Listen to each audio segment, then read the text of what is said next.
Bismillah, Ustad. Whenever you're ready, inshallah. Jazakallah khair. We'll probably give it a couple of minutes because Yeah? it's earlier. And No then problem. Yeah, no problem.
طيب.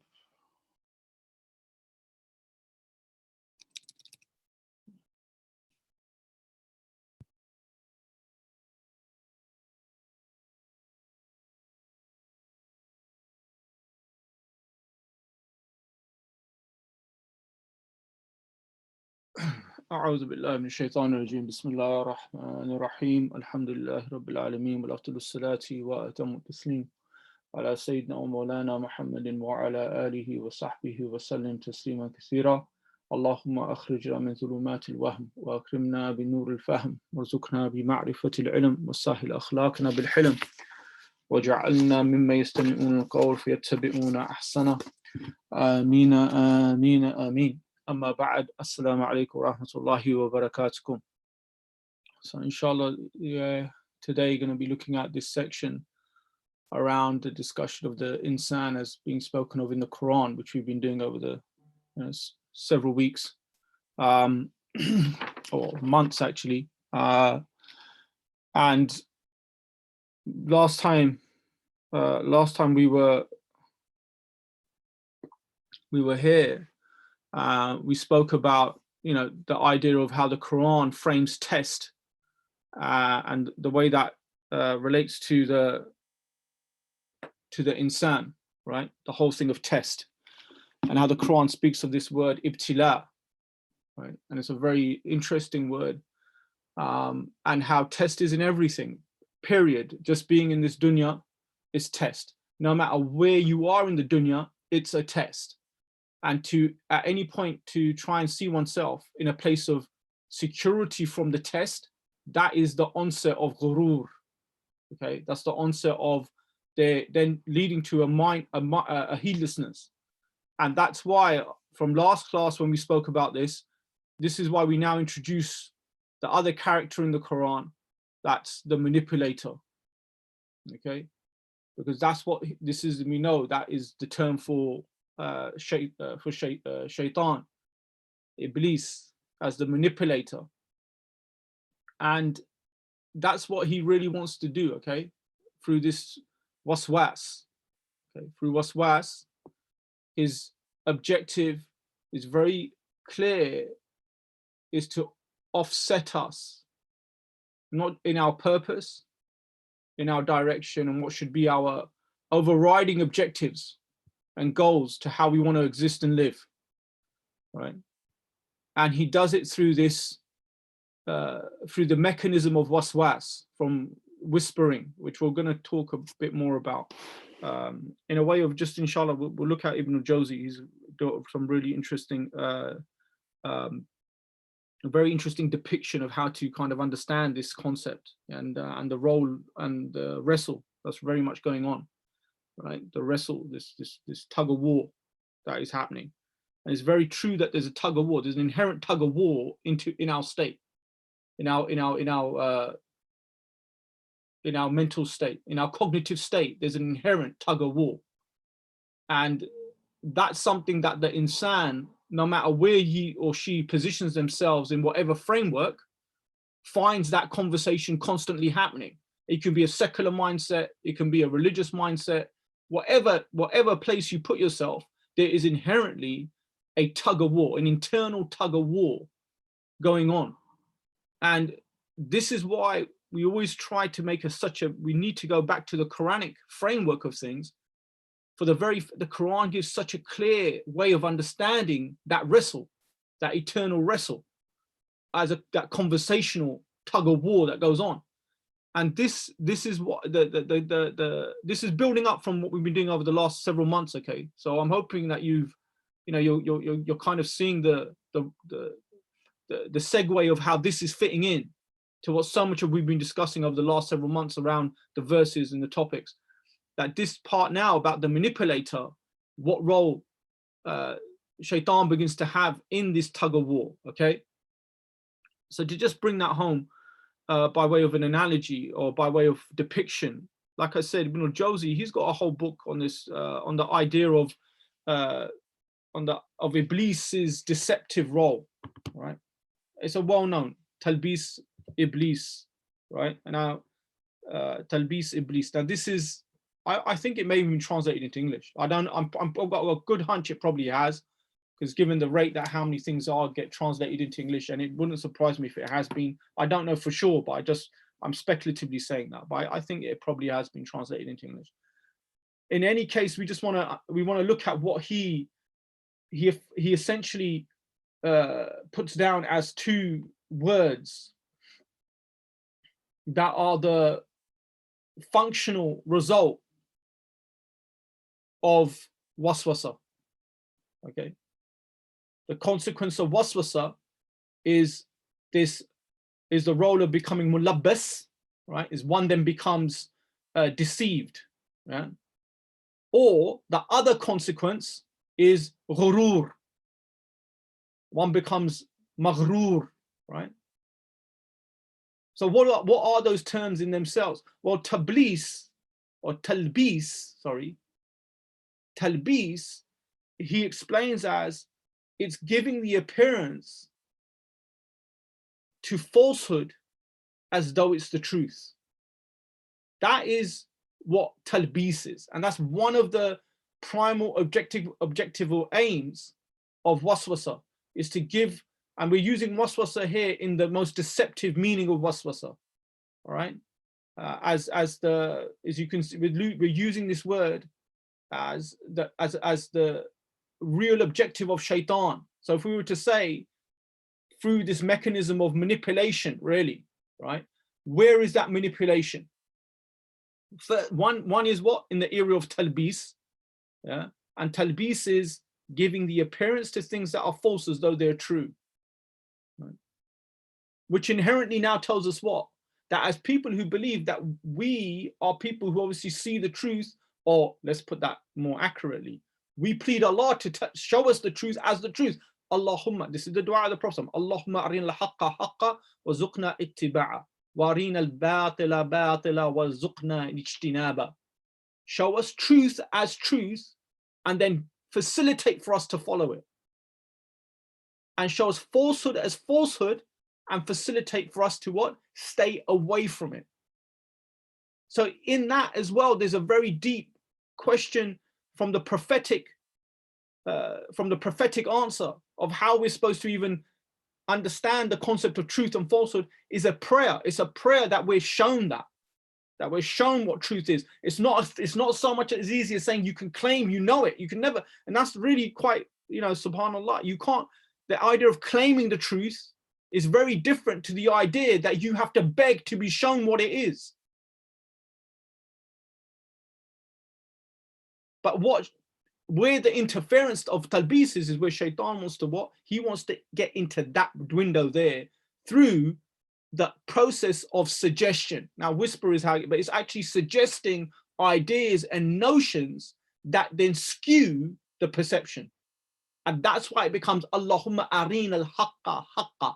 Show us, perceive, give us the perception, the cognizance, the awareness to see truth as truth and falsehood as falsehood.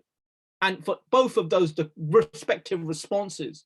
And even when you're shown it, it's not enough in that dua. It's saying, you're shown it, it's not enough. You're then asking that, give me the ability to follow it. And that comes back to a bigger question, doesn't it? The thing of, well, you can have knowledge and it can actually be a fatal thing.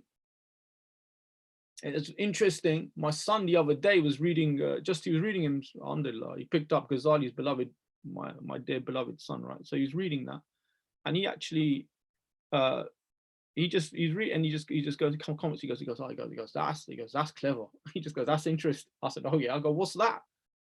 And he said, oh, he just says, he goes that you may learn 1,000 scientific theorems, but what good are they if you can't put any one to use?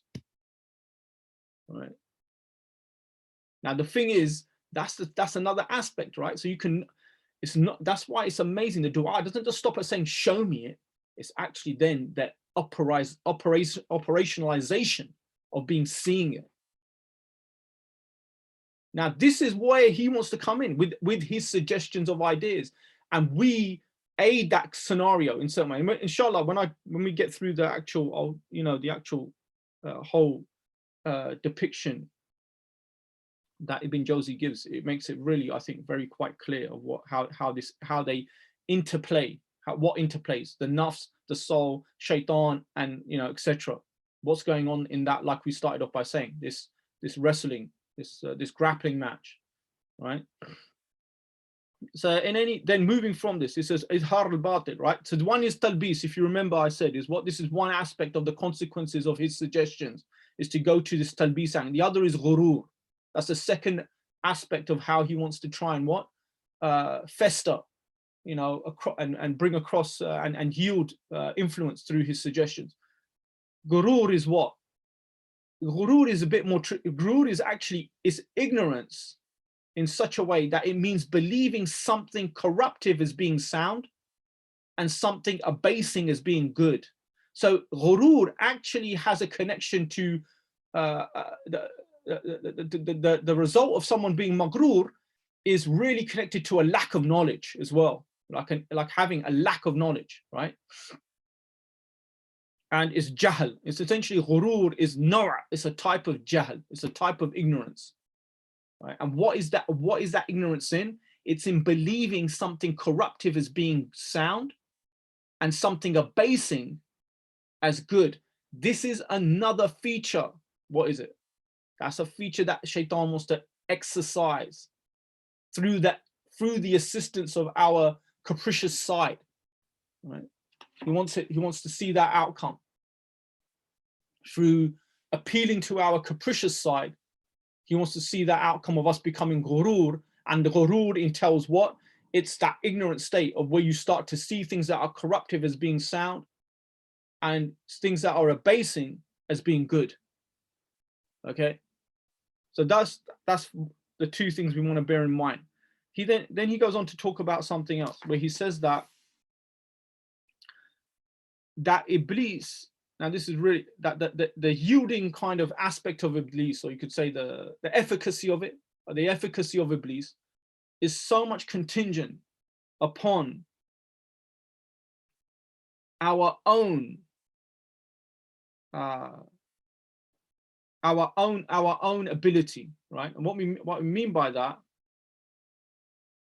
is, if we are, the more less conscious we are, yeah, simply, the more less conscious we are, obviously, of Allah, etc., the more of a opportunity to be suggested to and in the end manipulated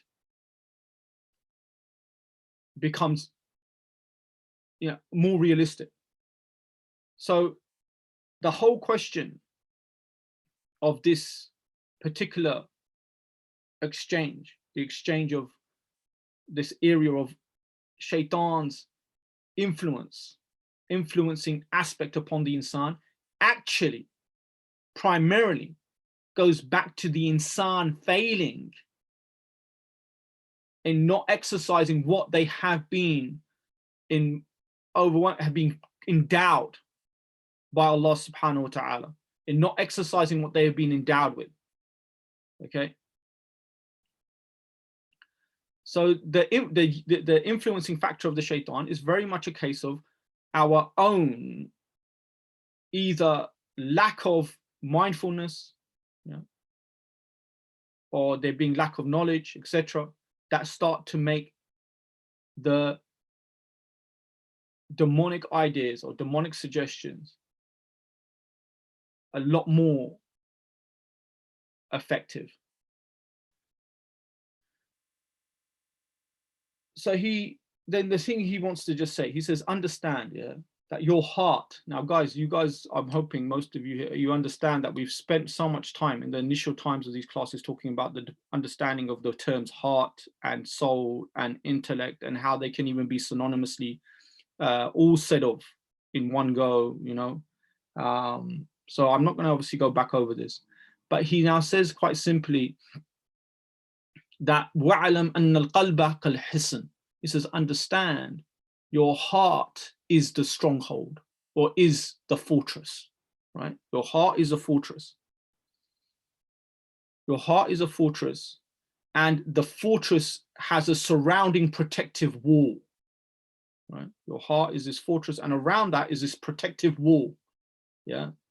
Surrounded by a protective wall that is guarded by your intellect and angelic forces, right? At the same time, this surrounding wall has points of entry.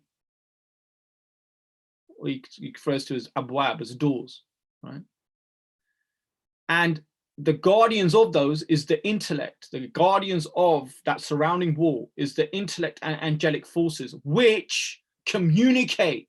They go back and forth to the heart, right? To the stronghold. Okay. Right outside of the surrounding wall is the pasture. Right? Is the pasture. The pasture that is often, as you know, old towns, they'd have that structure. You know, you have the castle wall, and then outside the castle wall would be the land where there'd be the pasture for what? For livestock to just, graze, right? To graze and get fat and get healthy. So this is the pasture of what? Who's in the pasture? He said, well, right next to your surrounding wall is the pasture of your caprice. It's the caprice and the shaitan. They live in the pasture. They're in the pasture. But what do they want to do? They want to come and live in the stronghold.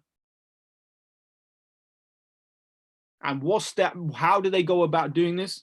And this is where he gives a very, he goes on to say, he said, well, what they do as techniques, because the shaitan, he says that they seek for the guardians to become absent, right? So at some way they can find a point of entry. And it's for one to understand that they have to keep their guardians on awareness, on wakefulness, and not to let them lapse in their guardianship.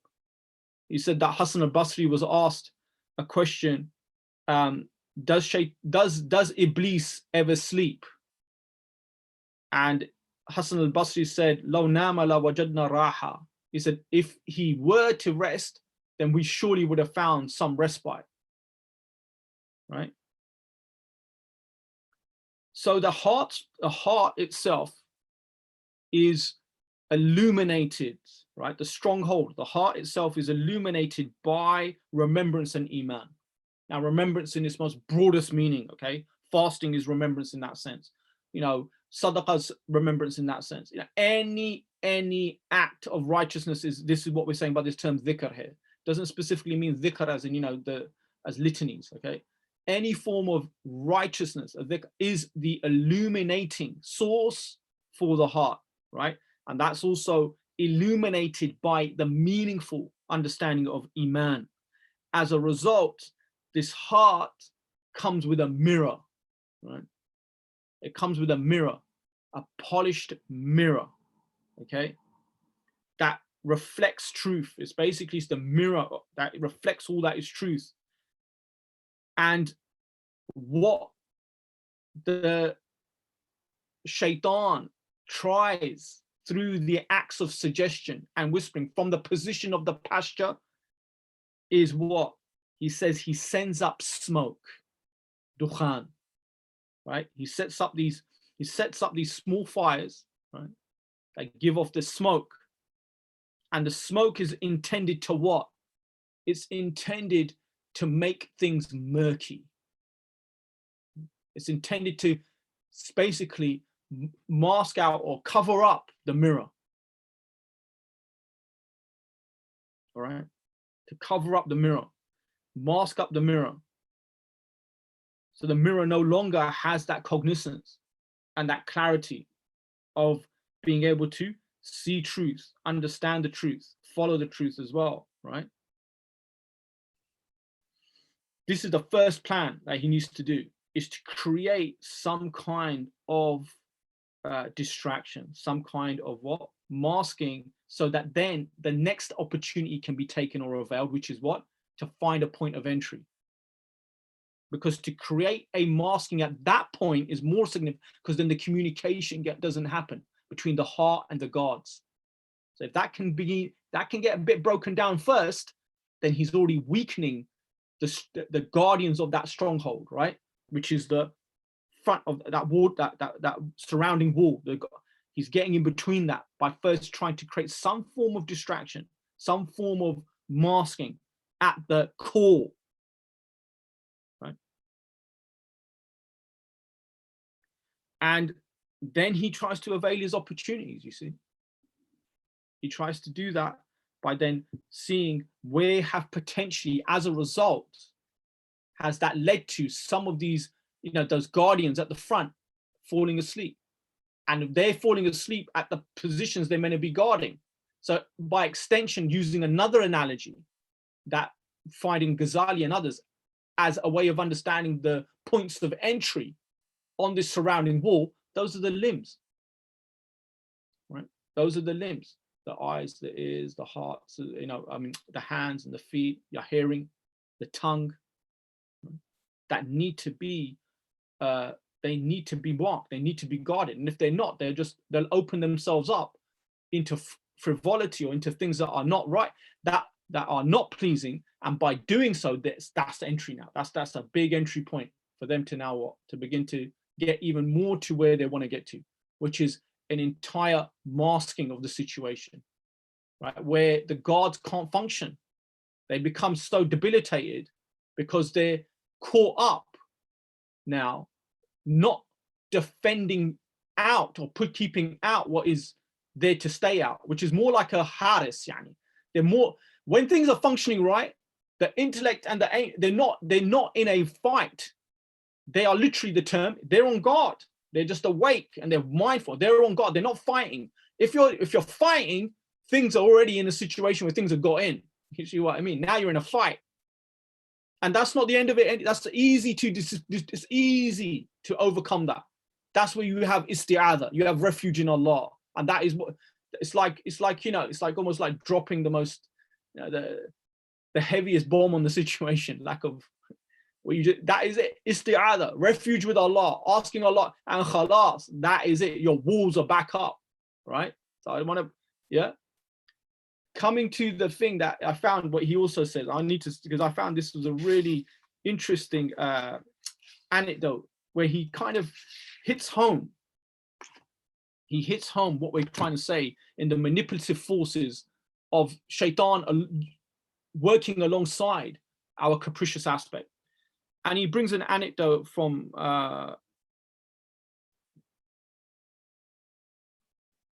Qureshi.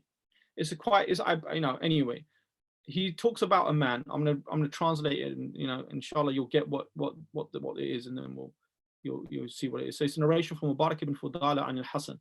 He says, so Hasan narrates there was a people. Sorry, there was a tree that was worshipped by a certain group of people, right? They took in this tree as ilah, right? So they're worshipping this tree, and a man intended to basically remove the tree, right? So they would no longer be worshipping this tree as a false deity, right? So this was the motivation of this man, okay, was to uproot the tree, right? So he can't, he's on course. He's on course to what? To do this action. And he's doing it because he's doing it out of what? Out of a state of displeasure and solely for the sake of Allah, right? Okay, what he's doing is doing it entirely just for the sake of Allah. I can come back to this. I don't want to I don't want to sidetrack, but for some people might hear this and say, well, you know, nowadays people can worship what they want. And we're not talking in that zone, okay? We're not talking in that context. We totally understand that. This is merely, don't be so literal, please. This is merely trying to just convey, when you try and do an act that is sincerely for Allah, how shaitan can intervene in that. All right. This is what this antidote is capturing. All right.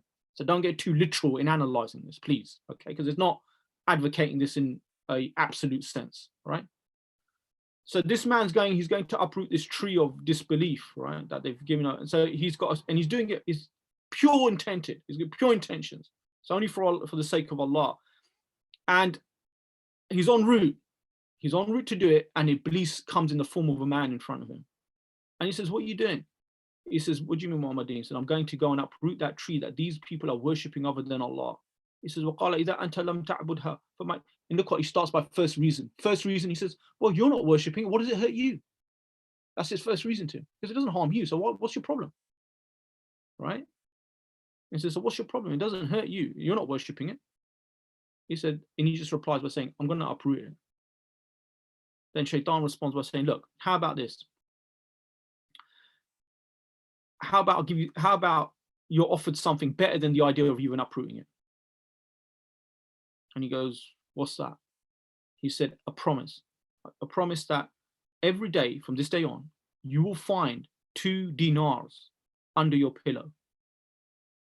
Right? You'll find 2 dinars under your pillow from this day on. And he's like, he goes, right? He goes, yeah. He goes, and where would that be for me? Like something like that. How can that even happen? And he said, that's. He goes, I promise you that's going to happen. So what does he do? This man that originally set out to do an action just for the sake of Allah, he turns back. Right? He turns back. He goes to bed. He wakes up, and lo and behold, right? Lo and behold, next morning he finds these 2 gold dinars under his pillow. Right? And he's like, okay. The next morning, he wakes up.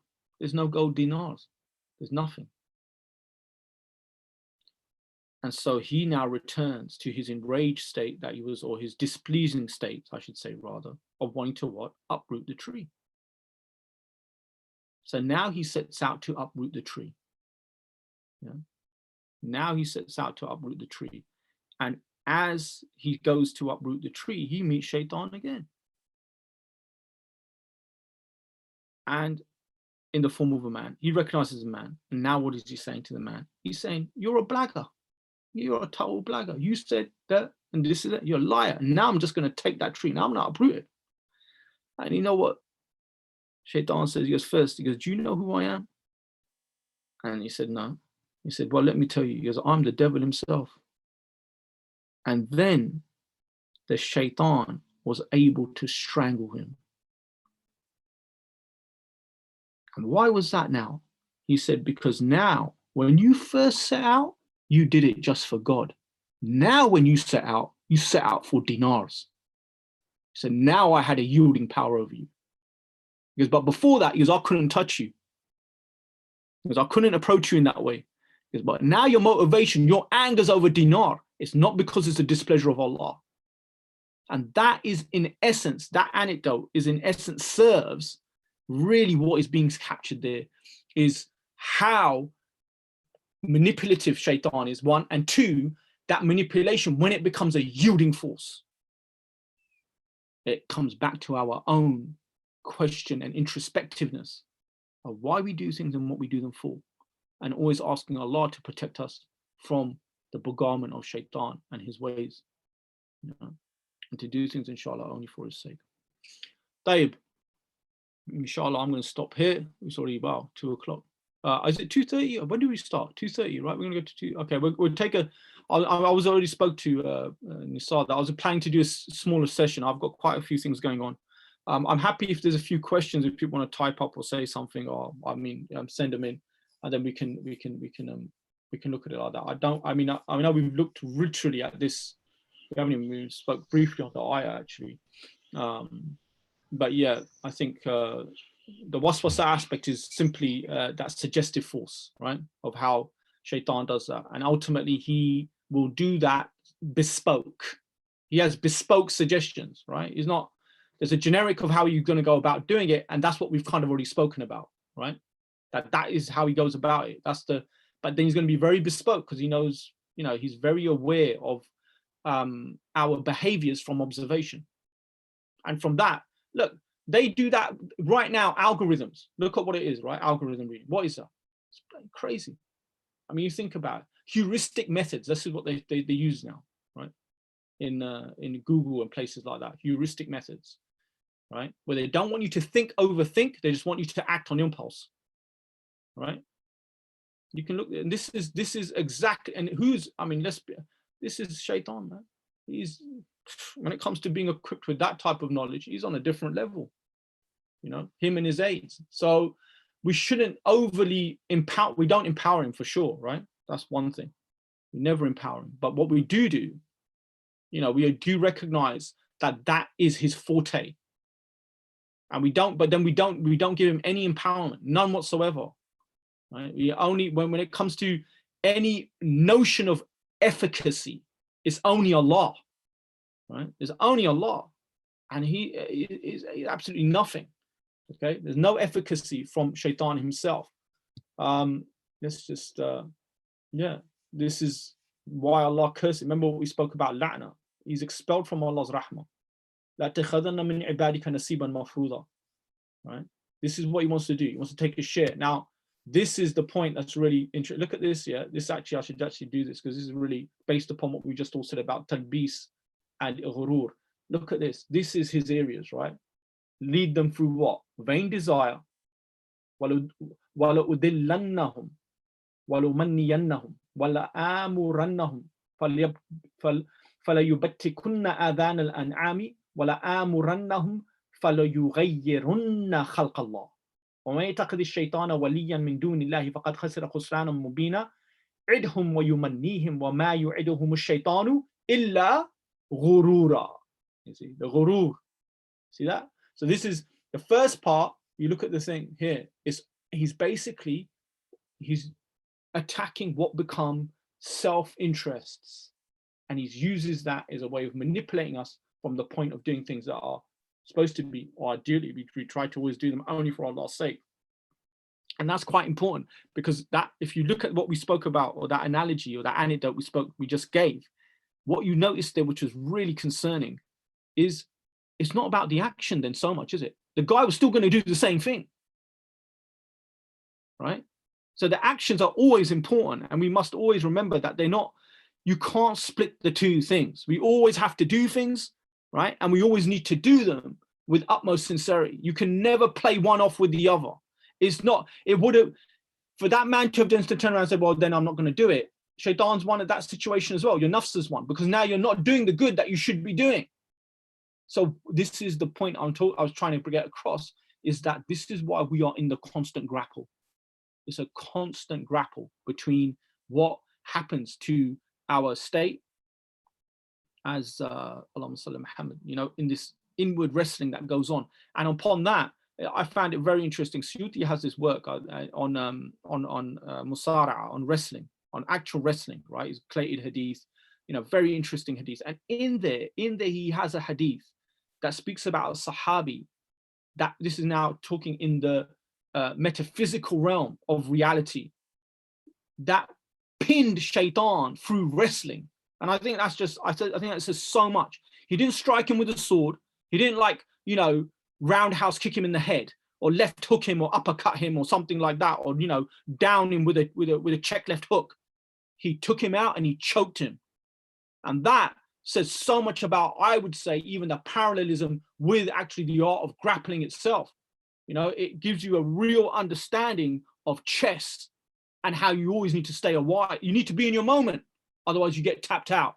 And this is the thing. There's no different. The mirrorism between that physicality feature of grappling and the actual internal wrestle that we've just mentioned. You couldn't get a more crystal parallel between the two things that happen. One translating literally on a mat as well, and the other, as another fitting term, is on a mat, right? On a mat, and the other's happening when it's happening within inside oneself, right? So that's why we're always in a grapple, and we don't run from the grapple. We don't. We see that is maqsad. That is a crucial part of our purpose. A crucial part of our purpose, and we don't get down by it. We don't feel debilitated by it. We don't feel debilitated if we tap. So what? I mean, this is the whole point. You live and learn. You carry on, and tapping is learning. That's the phrase they always use, and that's the same with this spiritual exponential growth. Yeah, you're going to get tapped. Your fortress is going to get broken into, right? There's times that your ball is going to be dropped down. There's going to be an impregnant. It's going to make an entry point. But then you learn to what? You learn to, hopefully you live and learn. You learn how to then tighten up that place of entry, right? With sounder knowledge, with sounder mindfulness. Yeah. And this is really, this is ultimately what it is. That is the deepest of questions that we are always being asked. And that's why amongst the greatest form of ibadah we can do is reflection, is fikr in a good way, right? Fikr that is situated in ilm. I always say that because you can't just have fikr where you're just reflecting about yourself, because that can easily steer you into a willowing of self-pity, which is disaster, right? I mean, I would argue that a lot of reason for depression is because people don't know how to navigate the conversation of who they are. They don't have a framework of reality, and I think that's a lot to do with it. Like there's no framework there of, well, who am I? What am I? Right? How have I been fashioned? What I've been constituted with, and what gifts do I have, and what gifts that I know that I have that really make me understand this world I'm in, the existence that I'm in, and how I'm going to be in it. I mean, this is, ultimately that is what the Quran is expounding in a very reflective tone. It isn't prescriptive. And that's why once you make religion prescriptive, it's a nightmare. It's an absolute nightmare when you just make it prescriptive. Once you remove the the spiritual intellectual wrestle from faith, it's disaster, man. It really is. It's a real bad situation.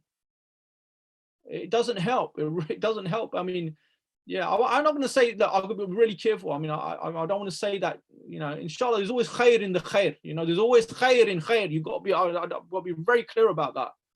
But if you're talking about real, things that are what is really essentially what the Quran and the prophetic statement is always statements are trying to get us to do, is to engage with our being. Udkhulu fi silmi kaffa, as the Quran says, and enter into this silmi as a meaning of this way. Enter into Islam.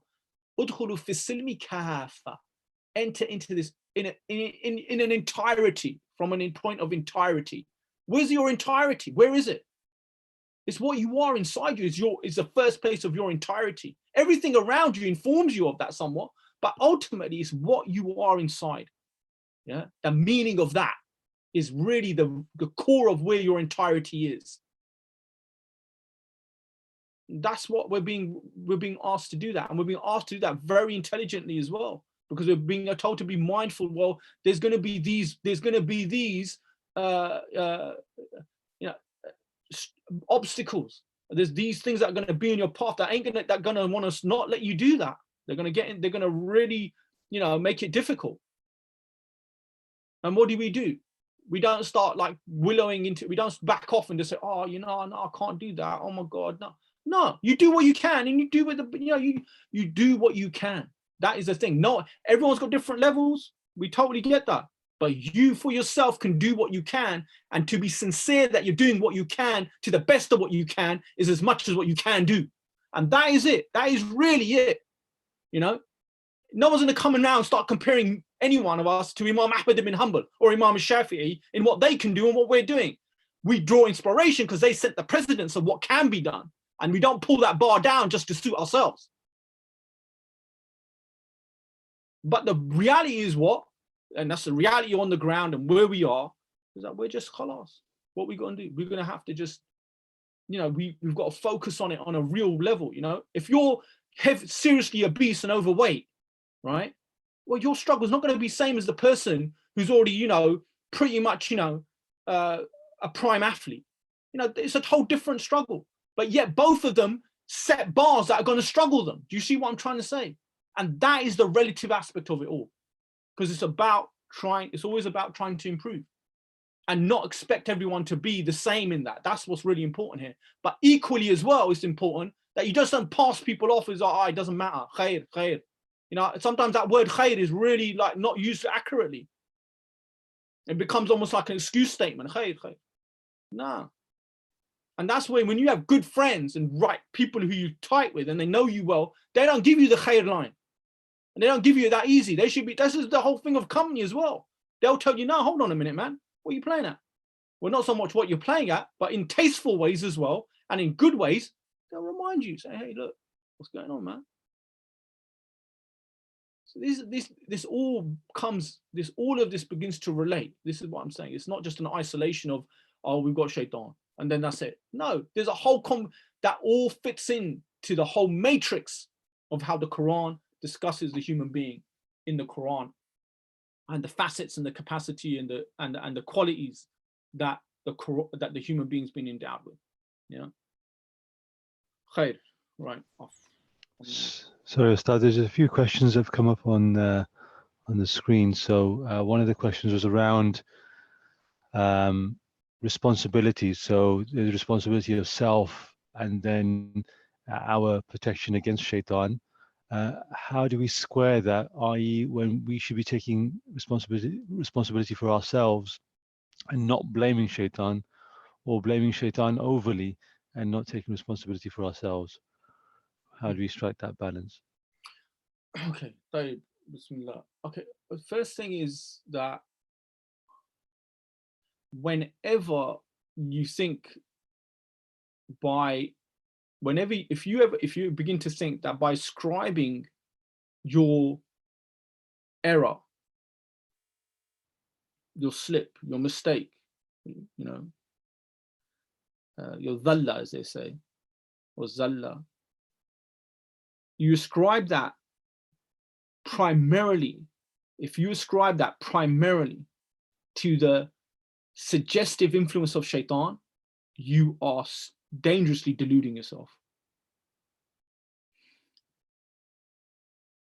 All things equal, and I mean all things equal, I'm talking at talking in normative sense, because now that's another big concern. We're in a time where people are not in a normative sense, and I don't say that in any other way than without a real concern, because that's not something small now. Okay, we've got a huge problem where what's a normative sense now? Okay, that's a whole separate issue. So what I'm about to say is predicated on all things equal.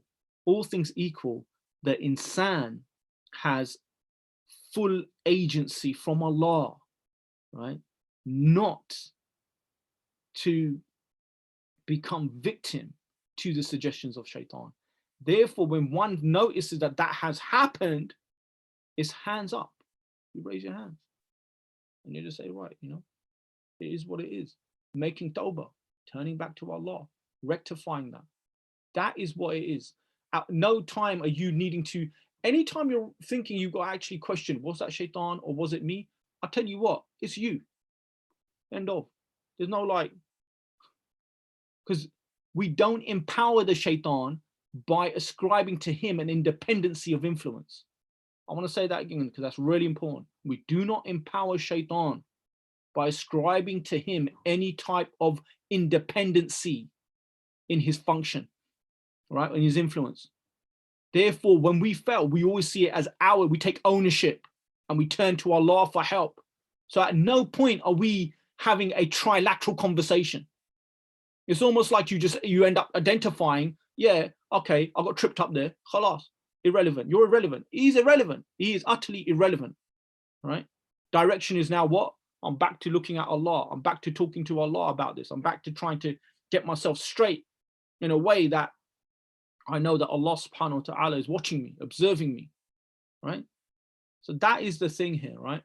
So it's almost like you can note clearly that there was, because remember something, the only reason he has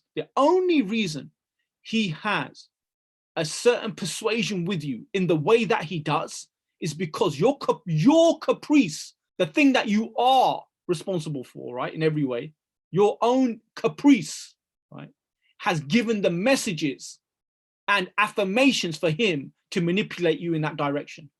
So there's no escape. That's why it comes back entirely to yourself. Because if he's found a window, it's because you fed him the window. If he found that crack, it's because you gave him the crack.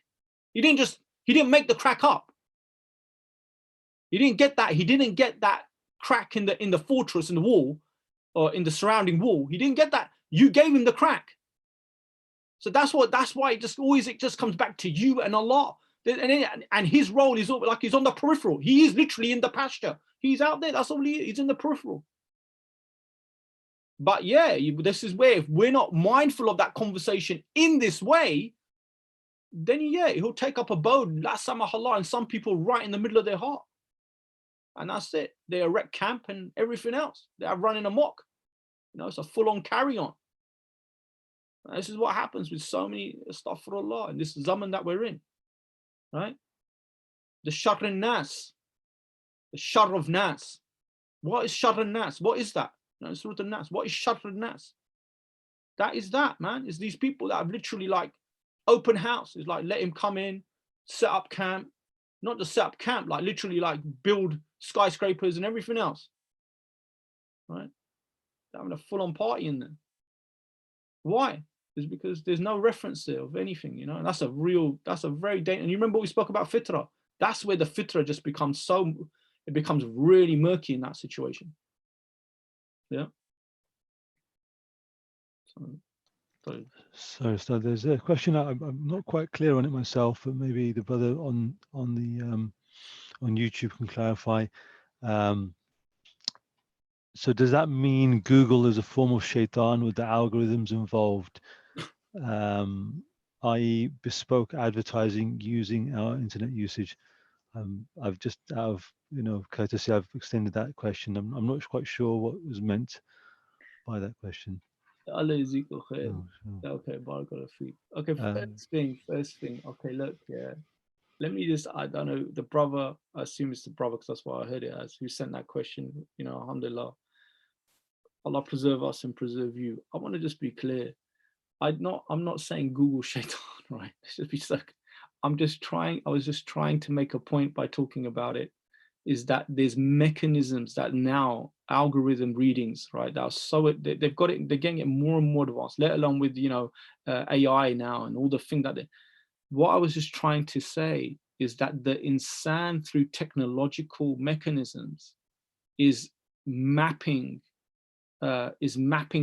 mind and human behaviors to such a relative way that they then can, and they do, that's the manipulative aspect. They manipulate you through those elements of advertising. That is the manipulative aspect.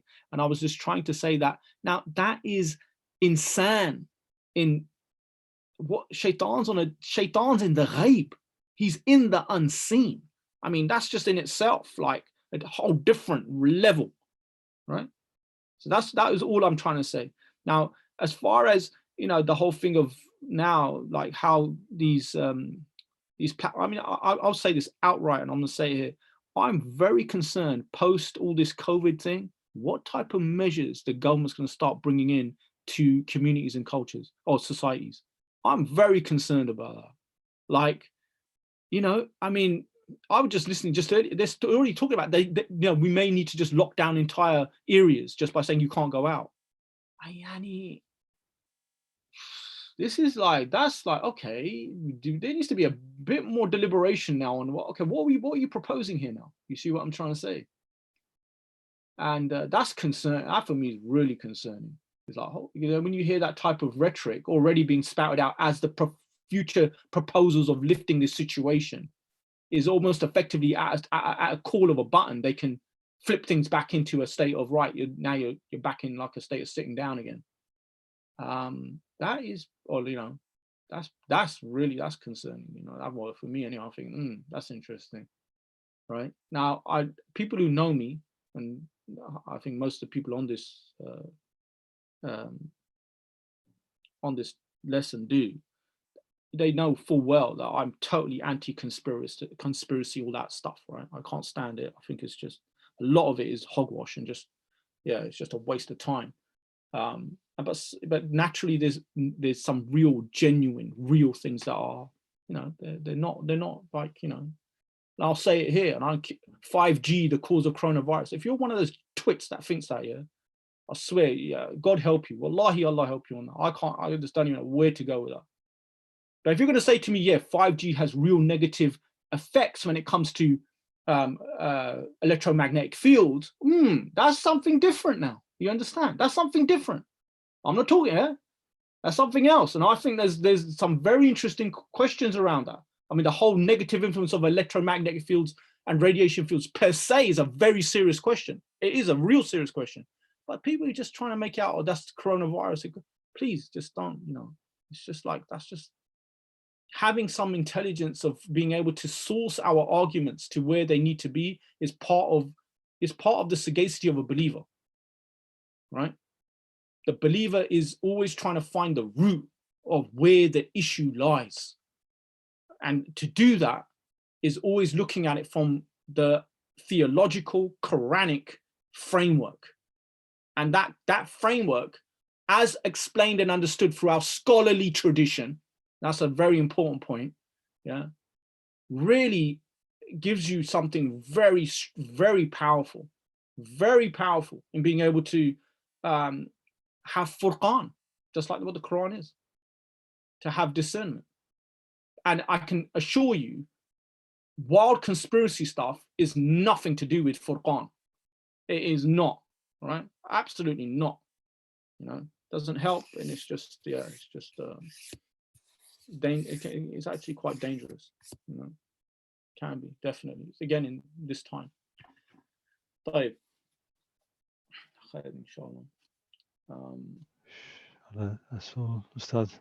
I know you're very busy, and I know you need to get on. So if there are no other questions, inshallah, we'll look to end the session now, inshallah.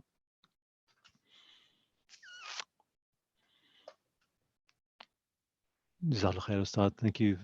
That's all from us, our side. Thank you so much for that. Allah yazikum khair. Barakallah fikum. Allah yahmina wa yahmikum. Allah protect us and protect you all, and give us immense tawfiq in these last few days of Ramadan, you know. And I hope that we've, you know, yeah, it's been a very different, a very challenging Ramadan in its own way. But at the same time, I mean, subhanAllah, I really feel that inshallah, we've been handed an immense opportunity to do that part of Ramadan that we often really say, yeah, what fasting's really about. It's not about just stopping to eat, not, you know, withholding food and drink, etc. You know, it's about spiritual investigation. I really think that this Ramadan has hopefully really given us a major opportunity to be able to do that. You know, because you know we've made sedentary, right? And part of tafakkur, reflection, is the need of stillness. Is needing to be still, right? And that's physically as well as your environment, but most importantly in ourselves, right?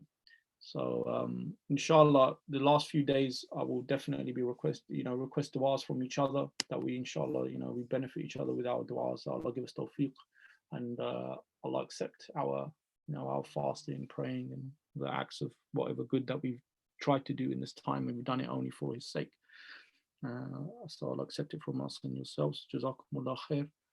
And inshallah, alaikum assalam wa rahmatullahi wa barakatuh. Shukran, Ustad. Barakallah feekum. Assalamu alaikum.